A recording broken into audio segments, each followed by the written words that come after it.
Hey everyone, today we're doing LeetCode challenge number 1689 called Partitioning into Minimum Number of Binary Numbers. So in this challenge it tells us that a decimal number is called decibinary if each of its digits are either 0 or 1 without any leading zeros. For example, the numbers 101 and 1100 are decibinary, while 112 and 3001 are not. So given a string n that represents a positive decimal integer, return the minimum number of positive decibinary numbers needed so that they sum up to n. So if we look at the first example here, the number 32, we would need three numbers to add up to 32, 10, 11, and 11. For the next example, if it's this number right here, 82,734, you'd need 8.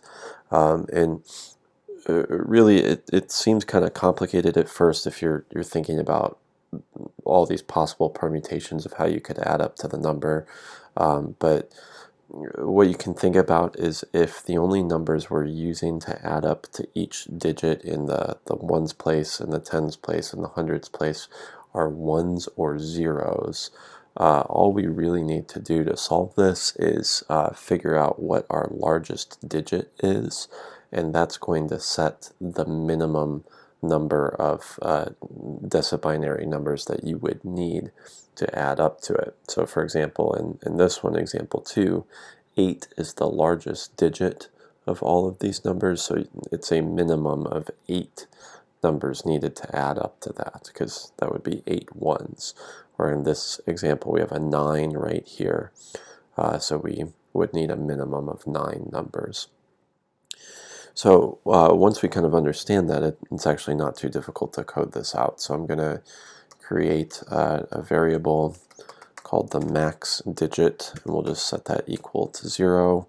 And we're just going to use this to keep track of our largest digit as we iterate through the input string.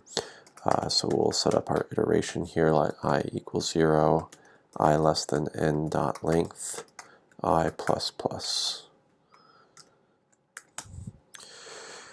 Alright, so in here we want to look at each digit and check to see if it's larger than the max digit that we've seen before. So we're going to set max digit equal to math.max of either the current max digit or number of n at the index at I. And remember, we do need to cast this into a number because this is passed to us in the form of a string in the function. And then we should be able to simply return the max digit. At the end of this for loop, this should have found the largest digit in the number. So let's see if that's working. It looks like we're passing all the test cases there, so that should be a valid solution.